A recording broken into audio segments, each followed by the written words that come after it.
welcome to our Florida podcast. My name's Kaylee. On Mondays, I'm going to bring you a bit of Florida history, talking about the people that have called our state home in the past. And then on Fridays, I will go ahead and share a little bit about Florida's unique wildlife and ecology, and I am your host, May. You actually don't really know anything about this week's episode, do you?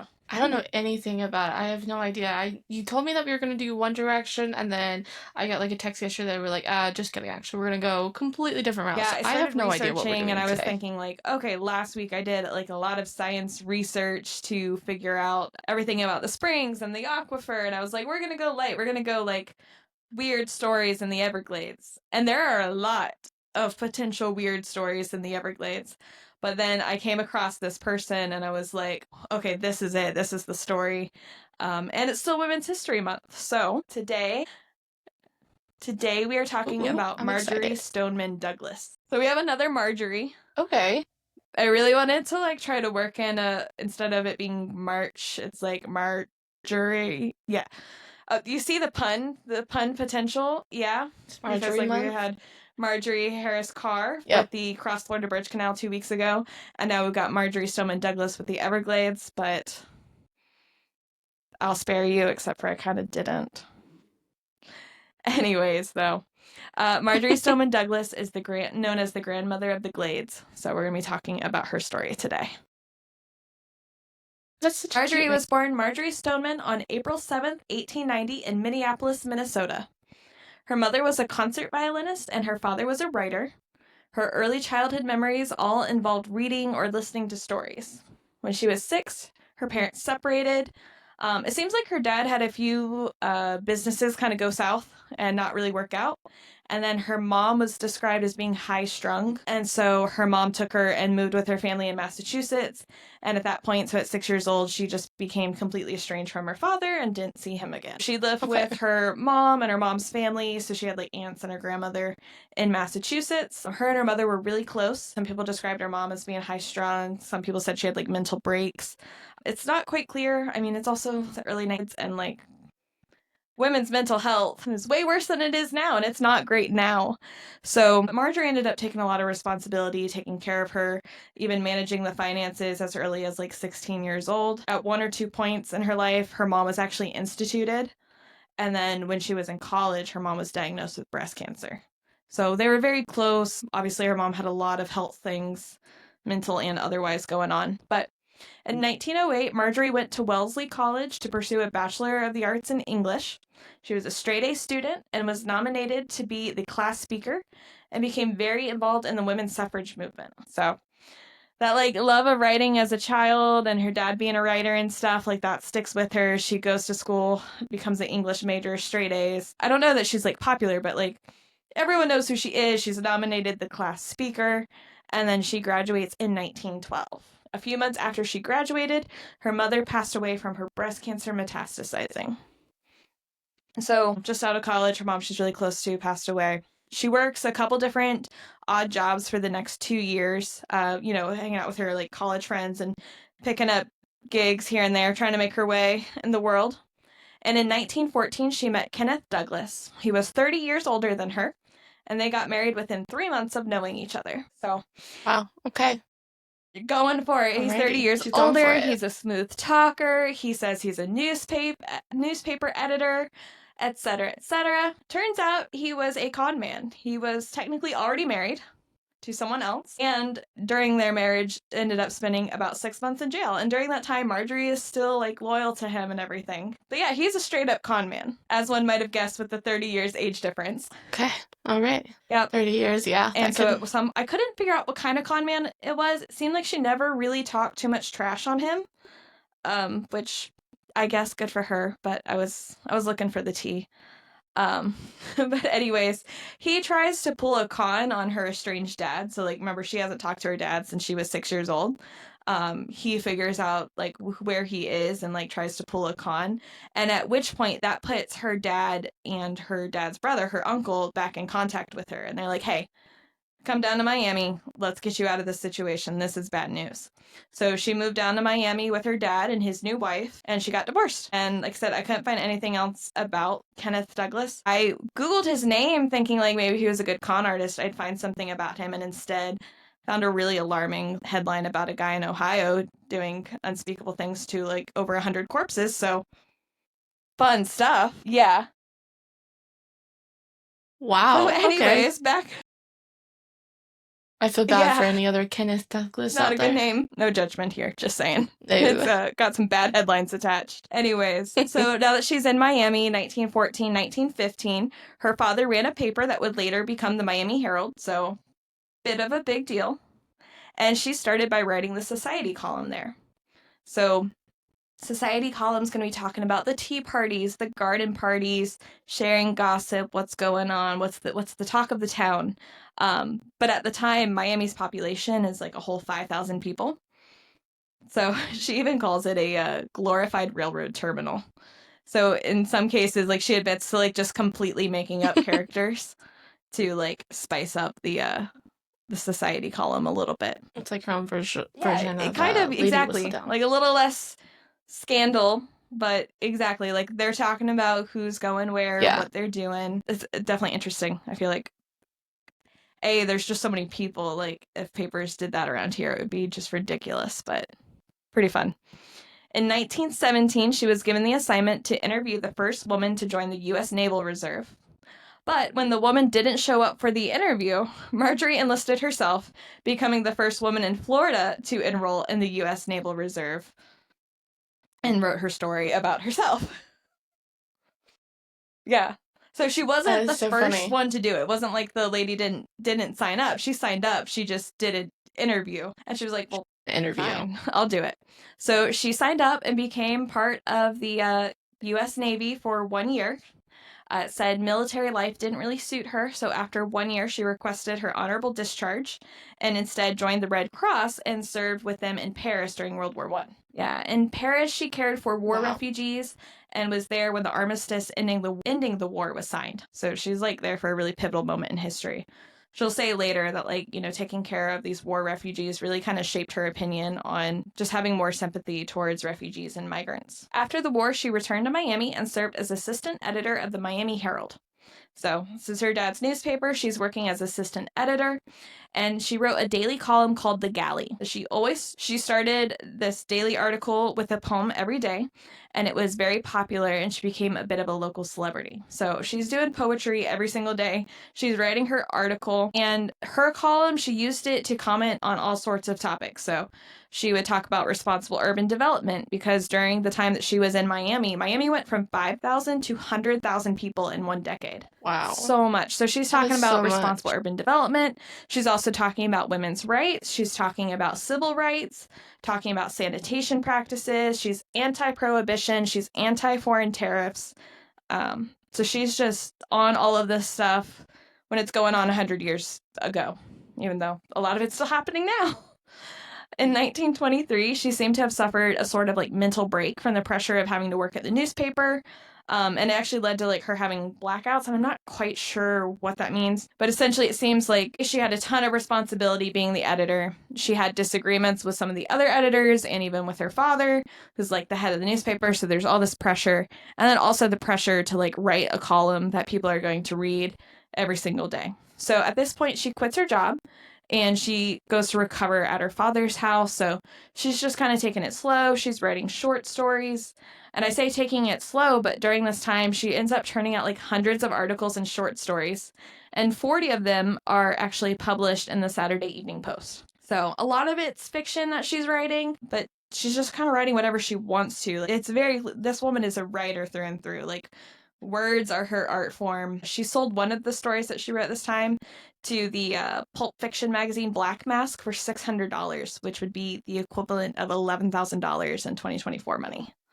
So, yeah, it's definitely, and it's pretty good. It's crazy too, because like, you know, she took the time off, and she's like, "Oh, I'm taking it slow," and then she's just churning out all these articles and stories that she's getting paid for and stuff. So, The Everglades and the environment often kind of serve as a theme or backdrop for her work, including the short story Plumes, which was originally published in 1930 and was based on the murder of Guy Bradley, an Audubon Society game warden who was murdered by poachers. She also had a story, Wings, which was a nonfiction story published in 1931 that addressed the slaughter of Everglades wading birds for their feathers, which is definitely a topic one of us will be covering in the future, like how many birds were murdered for people to have feathers and how much of a big deal that was in the Everglades. So she's writing stories commenting on that in like real life situations that happened. Around this time, she was commissioned to write a piece supporting the development of a tropical botanical garden in Miami, and as a result, she became very popular giving speeches in the garden club circuit. So she writes this piece, we want to have this beautiful garden, and then as a result of that, like she's going around and talking at all these different garden club meetings, which I just love the idea of like the garden club circuit, you know? Yeah. I think it's so cute. In 1926, with the help of her friends, she built her own house in the Coconut Grove neighborhood. It's really cute. You should look up a picture of it. It's like in an English style. I guess it's T-shaped. Lots of plants in the yard. Cypress wood was used. The windows are irregularly spaced. It's like a little white house with all these little cypress wood trim. It's beautiful, and she lives there for a very, very long time. Never putting air conditioning in it when it does open up that she can. And this is just where she ends up doing a lot of her work and her activism out of. She served on the committee for the creation of the Everglades National Park. Mr. Ernest F. Coe was the moving force behind this idea, along with David Fairchild, John Oliver Lagorci of National Geographic, and other notables also served on this committee. She was very vocal in her writings about the idea, and in 1934, the park was designated by Congress. So in 1934, we got the designation for the Everglades to happen, but it's going to take another 13 years to acquire that land and secure funding. So the park officially opened in 1947. Early in the 1940s, she was approached by friend and editor Hervey Allen. His company, Reinhardt and Company, had a Rivers of America series, and he wanted her to write about the Miami River. But she complained. She's like, but the Miami River is like a mile. It's boring. I'm not writing a book about that. So instead, she convinces him to let her write about the Everglades and how the Miami River connects to the Everglades, because she's like, that's worth writing about. And so she does. She spends 5 years researching the project. She goes out to the Everglades a lot, observes the animals and the plant life. She talks to scientists and environmentalists. She also does a lot of research on who called the place, the native tribes that called the place home. There's so many reports of people that have lived in the Everglades in different times, Confederate soldiers hiding out during the Civil War. So she does all this research. And in 1947, she publishes her book, Everglades River of Grass. And essentially what this book really helps to do is, prior to this, public opinion of the Everglades is that it's a waste of space. It's flooded half the time. You can't grow anything there. There's lots of bugs. It's just a waste. And what she does is she illuminates the history of it and also the idea that the Everglades is part of this greater ecosystem spanning all the way from Lake Okeechobee. And like we know now, and she'll know even later in her lifetime, that it actually goes even beyond that. It starts with the Kissimmee River and goes through Lake Okeechobee and everything. But she kind of connects it to this much bigger idea that instead of the Everglades being this isolated, gross, mucky swamp that's not good for anything but growing sugarcane, it's part of this broader ecosystem with all these unique wildlife, and that there's no place like it in the world, which is true. She just brings this and puts it in a book form, and now it's in everybody's homes and everyone's seeing this. So at this point, she's known, like a lot of people want to come to Florida because they read this book. Everyone's really intrigued, and it sparks a lot of interest and appreciation for the Everglades. Had a similar effect as Rachel Carson's book, Silent Spring, which came out, I think, in the 50s or 60s, which talked about the effect that the DDT pesticide had on the birds. And it also kind of makes me think of Harriet Beecher Stowe's Uncle Tom's Cabin, which was a book published just before the Civil War started about how the atrocities of slavery. And that was like a book that a lot of people read, and it really spurred, conversations about like, no, this needs to end. I think there's like a quote about Abraham Lincoln shaking her hand and being like, wow, you're the woman that started this whole war. Gross oversimplification. But I think it's really Extremely. interesting, the idea that, women, especially during these times, who wouldn't have been respected so much in these professional fields and their opinion wouldn't matter, can write these great works of art. In her case, and like in Harriet Beecher Stowe, it was fiction, but like in this case, it's nonfiction or whatever it is, and they can present these opinions and paint such a vivid picture that it brings people, like, makes people emotionally invested in a place they may have never been before. Imagine being told what you were like, oof. Just imagine being told that, especially at that time. One, how do you even respond to that for starters? And two, also, like, if you want to kind of, I guess I would describe as kind of being a little petty, be like, not really all this credit, but like also at the same time, thanks for kind of Somebody had to crediting do all it. this to me. Like, Yeah. I don't know. Yeah, Like, exactly. exactly, I just literally. think it's so interesting because I think we forget like how powerful books and words are, and the idea that, like, I don't know, it was always a big deal in our family to like be able to read and read well and understand. Grandpa always like, if you can read, you can do anything. If you can read, you can learn science. If you can read, you can learn history. You can do anything. And I just think, like, sometimes there's such good, powerful examples of, like, if you can read and you can write and you can get that out there into the world, like, your influence matters and you can have a lot more influence than you would typically have. So I just think it's very, very powerful. The book's first printing sold out in a month. Today, over 500,000 copies are sold, and it's still responsible for Florida's tourism even today. Like, it had a really lasting impact of people wanting to come to Florida to see, like, this unique environment. A little bit, going beyond just the beaches and the golf courses. So at this point in the story, it's 1947. Her book is published. The Everglades National Park is established, and she is 57 years old. That would be, seems like a good stopping point, right? Like, that would be a good story. Like, this lady has done her work, right?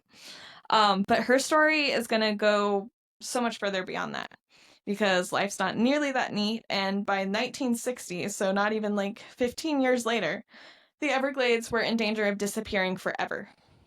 In less than 20 years, water had been rerouted, and the area that is now Big Cypress was being drained for a combination of projects. Agriculture-wise, there was a coalition of sugarcane farmers who, I shit you not, the name that they chose for themselves was Big Sugar. Yeah, so, like, we make the jokes, Okay. but, like, no, these guys who were, like, these, big characters in the sugar industry named themselves Big Sugar. And they were redirecting large amounts of water to be used for irrigation and then dumping their dirty used water back into Lake Okeechobee. So, like, all the chemicals, all the runoff is going back into Lake Okeechobee. And that's, like, the main freshwater source for the Miami metropolitan area, which is a lot of people even back then. Like we said, we went from 5,000 to 100,000. And then on top of that, we're not just fighting Big Sugar, we also have the Army Corps of Engineers was responsible for constructing more than 1,400 miles or 2,300 kilometers of canals to divert water away from the Everglades. So they just start putting all these canals in because the idea is we're going to control the water flow, because otherwise this whole area floods and it's useless. So if we can control the water, we can siphon it over to Big Sugar. We can use it, we can dry this area out and not make it useful. And so at one point, you've got the Central and South Florida Project, CNSF, run by former members of the Corps of Engineers, proposed to assist the Everglades. And so they're like, okay, well, we can find a happy medium. And Marjorie Stoneman Douglas is like, yep, I approve this. And because it promised to deliver that water that was being siphoned off to the shrinking Everglades. But instead, the project diverted more water away from the Everglades, it changed water schedules to meet sugarcane farmers' irrigation needs, and flat out refused to release water to Everglades National Park until much of the land was unrecognizable. In 1968, a large jet port was proposed to be built just 6 miles north of the Everglades National Park boundary. So at this point in the 60s, there's these like supersonic jets that hold over 1,000 people and fly insanely fast, but they're like, it has like the supersonic sound, it breaks the sound barrier. Like, we can't fly this over the metropolitan area. That will never fly, like, never go. So instead, we need to make this huge airport, and it was going to be just 6 miles north of the Everglades National Park boundary. It was going to be this airport of the future, and it was going to be 5 times the size of JFK International Airport in New York. It would be the biggest in the world. Now, Dr. Luna Leopold, Arthur Marshall, and Manuel Morris collaborated on the environmental impact report of the Big Cypress Swamp Jetport. So this report was considered the first ever environmental impact study for the state of Florida. Just like the report that was done in our canal episode with Marjorie Harris Carr, when they got like the environmentalists and the geologists and even economists and stuff to like look at the long-term impact. That's what these guys are doing. They're technically the first to do it, but it's these efforts, especially in Florida, that lead to that becoming in the future the standard, that if you're going to have a big project, you have to do this environmental impact study. So they're doing this study. People are starting to complain that this is going to be a big deal. And in 1969, Marjorie, with the prodding of some local activists, so I think the story is like she runs into one of these main activists in the store and she's like, well, what are you doing? And she's like, well, I wrote my book. She's like, yeah, but what are you doing now? And I mean, the woman is 79 years old and she's like, all right, you're right, I can do more. And so she starts the Friends of the Everglades. It cost $1 to join, and the main purpose was to protest and stop the development of the jetport being built. Marjorie said at that time, a lot of people who normally wouldn't consider themselves activists got involved when they understood the enormity of the project and what all was at stake. Which I think is really cool and relevant to today, that a lot of people that normally wouldn't consider themselves activists might feel called to do so when they see like how much land is being threatened and what all is at stake, what all could be lost. So, along with the Friends of Florida, she continued to write and speak out very publicly at multiple events, and she has some fantastic quotes from around this time. So, I'm so excited. I've been reading these out loud to Jared all day. Okay, like, this I'm woman is excited too. amazing. She kind of reminds me of you. So, okay. One such quote was, conservation is now a dead word. You can't conserve what you haven't got. Not wrong. And also I think it just points to like how dire the situation is. Like, you know, if they're starving the Everglades of water, it is gonna dry up and die. So like, we're not even talking about conserving. Like, we have lost what we had. It doesn't get much worse. We need to... We're just making it happen at this point. Like, correct. She also said this about the developers. Their mommies obviously never let them play with mud pies, so now they take it out on us by playing with cement. Stop. That is good. That is good. And she's like in her 60s, 70s saying this. And she's like 5'2", 100 pounds, like tiny grandma of the Glades, laying into you. It's reported that Douglas was giving a speech addressing the harmful practices of the Army Corps of Engineers when the colonel in attendance dropped his pen on the floor. As he was stooping to pick it up, Douglas stopped her speech and said to him, "Colonel, you can crawl under that table and hide, but you can't get away from me." To a colonel. Props to her. Right? Don't we all? Let us all channel our inner Marjorie. There's, when you said grandma of the Glades, I was like, I feel like this can go either way. You've got the grandma that bakes you cookies, that makes you chocolate chip cookies every time you come over, that, makes you soup, or you've got this. You've got spicy, I'm going to say whatever I want to say and however I feel type of grandma. You got one or the other. I'm here for both, but right now, for both. We love cookies at the protest. But anyways, in 1973, Douglas attended a meeting addressing conservation of the Everglades and Everglades City and was observed by John Rothschild, who would later write her biography or help write her autobiography with her. I'm not sure. But he described her as Mrs. Douglas was half the size of her fellow speakers, and she wore huge, dark glasses, which, along with the huge floppy hat, made her look like Scarlett O'Hara as played by Igor Stravinsky. When she spoke, everybody stopped slapping mosquitoes and more or less came to order. She reminded us all of our responsibility to nature, and I don't remember what else. Her voice had the sobering effect of a one-room schoolmarm's. The tone itself seemed to tame the rowdiest of the local stone crabbers, plus the developers and the lawyers on both sides. I wonder if it didn't also intimidate the mosquitoes.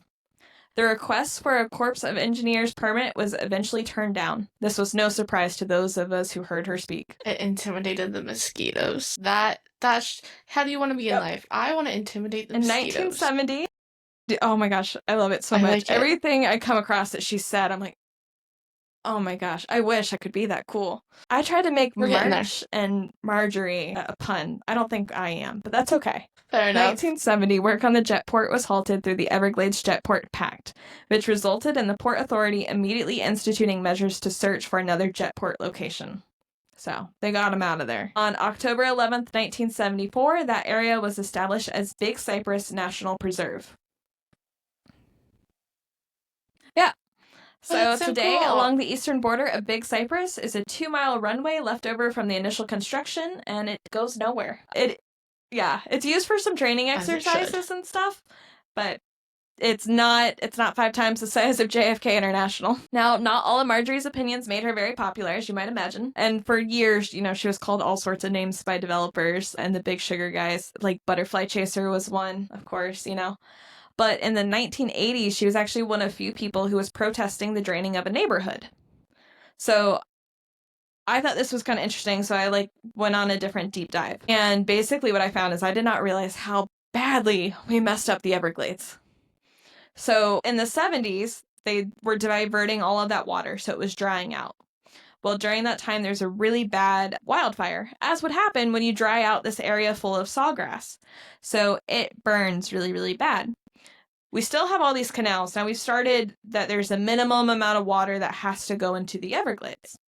But what happens when it hits rainy season, and it's a heavy rainy season or a wet winter, which happens in 82 and 83, you have all this extra water. Now, the whole area, not just the spot that's dedicated as Everglades, is a floodplain.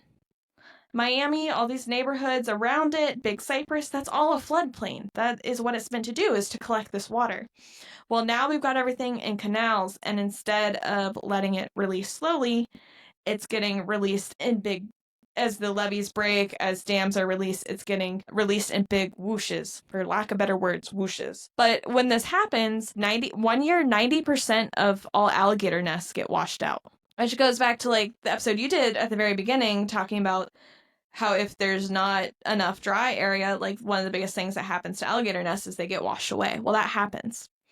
Same thing, we've got all of these different birds that migrate through the Everglades that call the Everglades home, and there's nowhere for them to lay their nest because they lay their nest on the ground, and the ground is wet. So it's completely flooded, which would happen to some degrees in the Everglades normally, but it would be better able to stop or prevent major issues, except for now everything is not flowing naturally. It's all being diverted through these canals and coming through, and all this water, not to mention all the pollution that comes with it.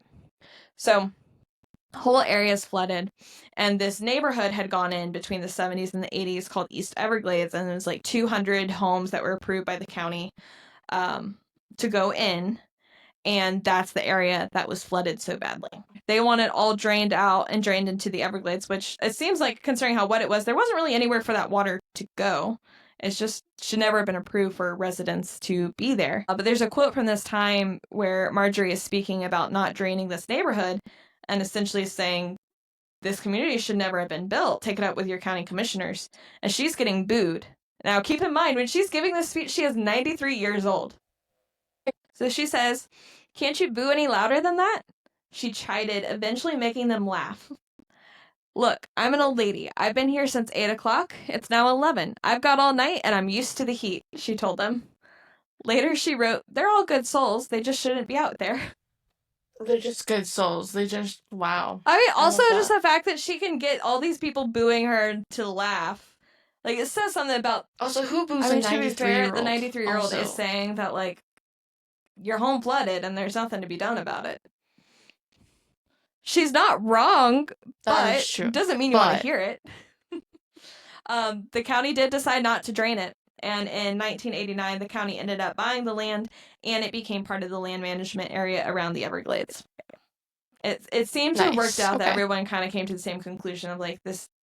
Realistically, this will not work. This is always going to be a problem here, and we need more places around the Everglades to actually protect this. You can't just buy this one spot and think that that's going to take care of it, because the environment is fully connected, whether you put houses, bridges, or highways there anyways. But yeah, that's the main meat of the story. There's so much more to get into with the Everglades. There's everything before the Knights and the people that lived there. There's just how much the development affected things. I really want to talk about the overhunting in the 30s and what measures that were put in to protect it. Also, just some of the species that were lost to time because of that. It happens. I just had no idea.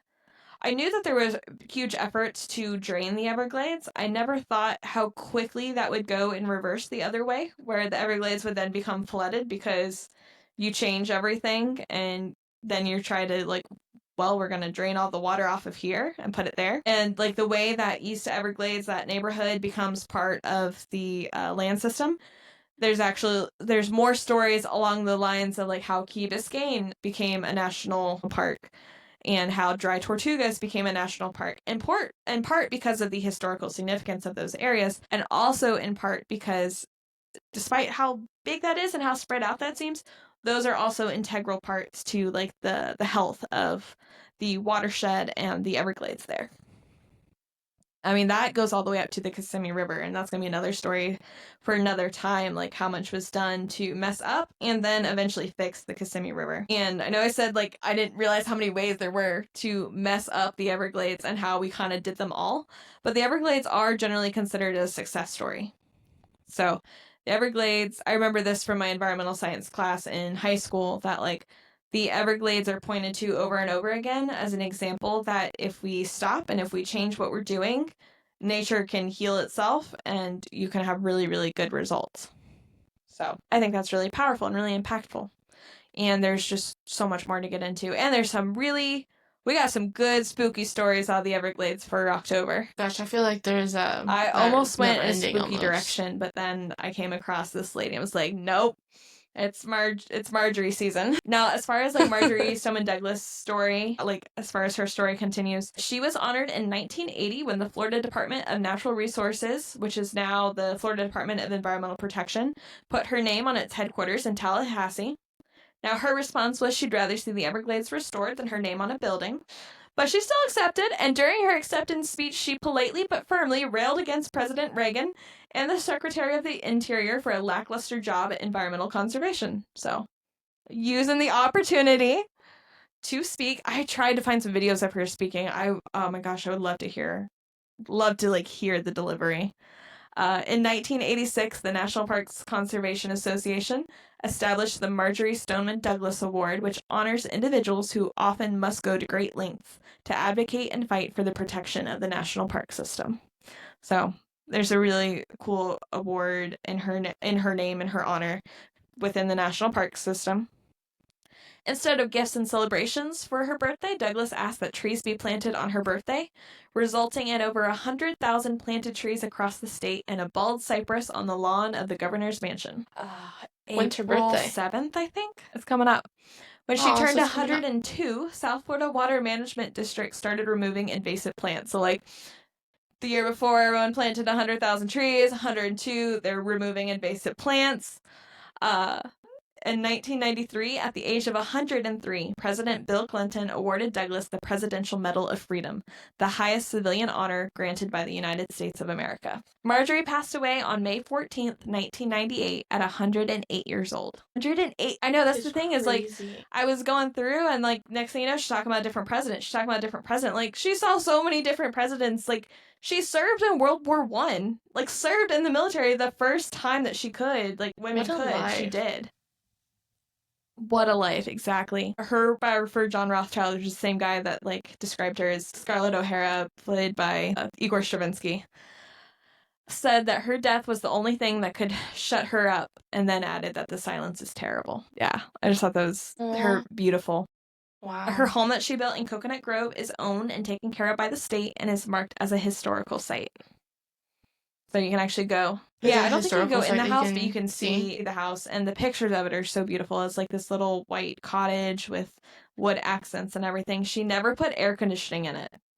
And she lived until 1998, so there were many years she could have had air conditioning, and she never did. I don't know how I feel about that, but I mean, I'm happy. Props to her, but oh man. Oh my gosh, there's so many good quotes that I didn't include, or like descriptions of her, but there's one where she was such a socialite. So one of the ladies that was her neighbor, I don't remember her first name, but last name was Muir, she talked about like, oh, she'd come over and we'd have a sherry, and then I'd walk her back to her house and we'd talk some more, and then she'd walk me back to my house and we'd have another sherry. She was a hoot. I wonder what she would have opinions and thoughts about today. Like, it's all the same fights. It was what I thought was just kind of crazy. There's also a story, I didn't include all the stats, and because I wanted to, but I thought it was going to be too close on time. But there's a story of her in the 40s, I think 48. Her neighborhood that she was in, Coconut Grove, was segregated as like the South was at that time. And when she found out that her black neighbors, or I don't even know if they were black, they might have been like Cuban immigrants, because she did a lot of work and a lot of writing for like the migrant community that was coming into Miami too, and in defense of and everything. But anyways, the segregated part of the community, they didn't have running water. And so she worked with her friend to get that passed, that running water would be required by everybody in this area. And in the meantime, because that took 2 years to happen, worked with the local banks to set up loans so that these families could get the plumbing set in. And the loans were all interest free. And she made a point to like point out that they were all paid back in full. So getting them the money without the extra interest crap, BS. And then, so really supporting her community and everybody in her community. So it's just amazing to me. Like, she is so consistently on these issues. Like, nope, women should vote. Nope, everyone should have fair labor. Like, we need everybody. Everyone should be treated like humans. We need fresh places. It's not like she's just so into one. She's going for all of it. But yeah, I thought that was a really cool story too. The Marjorie Stoneman Douglas Wilderness makes up the majority of the Everglades Park at 1,296,500 acres. And it's actually the largest unit of national wilderness preservation east of the Rocky Mountains in Colorado. So, and I have a loose understanding of this, but essentially, like, there's different things. Like, there's national park property, but there's different levels of protection for it. So there's like wilderness areas, there's partial wilderness areas, and so it seems like the full wilderness areas like have to stay that way. There's not to be any logging, there's not to be certain types of recreation. It's supposed to stay a wilderness area, and it's in like specifically to protect a lot of the species that call that area home. So I thought that was pretty cool. And also that's the largest one east of the Rocky Mountains.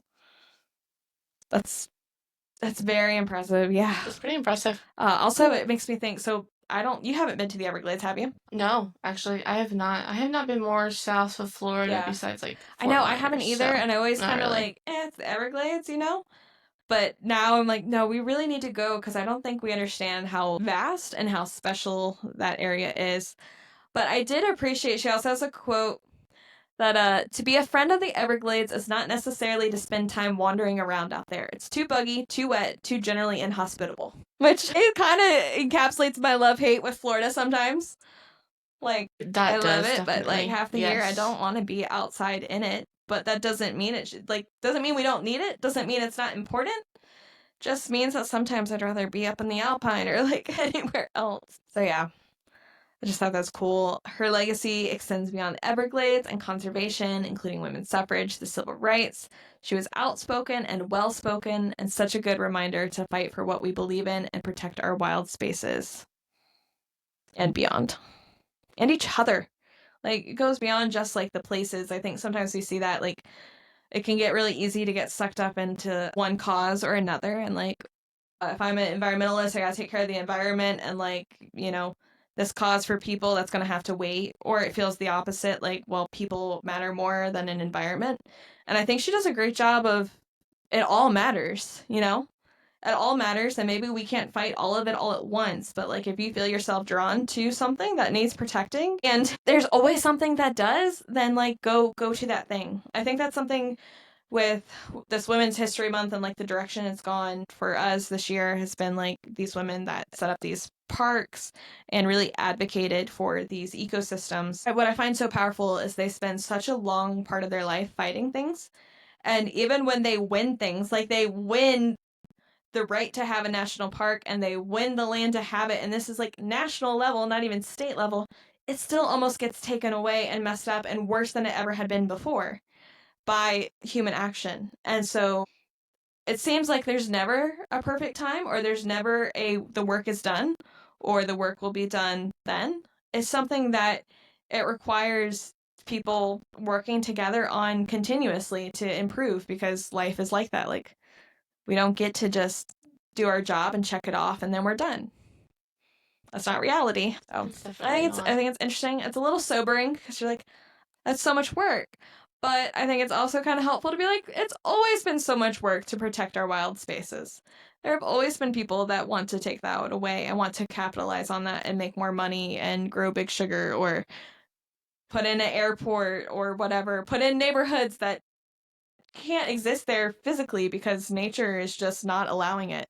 And no matter what you do, nature is still going to be there. It was there first. It's still going to be there. So yeah. I think also a good thing, or not really a good thing, but just kind of I mean, she did that for a while. Like, she spoke and she had lots of opinions and was an activist for a very long time. But I also think that kind of goes back to, like you said, like, that's a lot of work and that's hard and things like that. But, like, people really like to say a lot of the time it's just that, when you're passionate about something, it's not necessarily work. Like, you don't go in every day. You don't hate it. You don't have, like, this internal dread of doing it. It's because, it's something that you're so passionate about.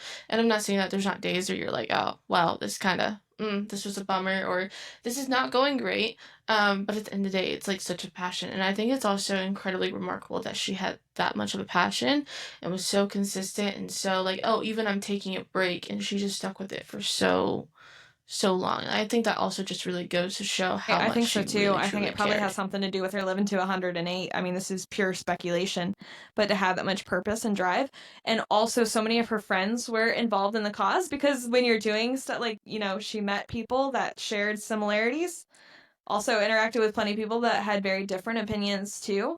But, being around people and interacting and having that passion and that cause, it all adds up.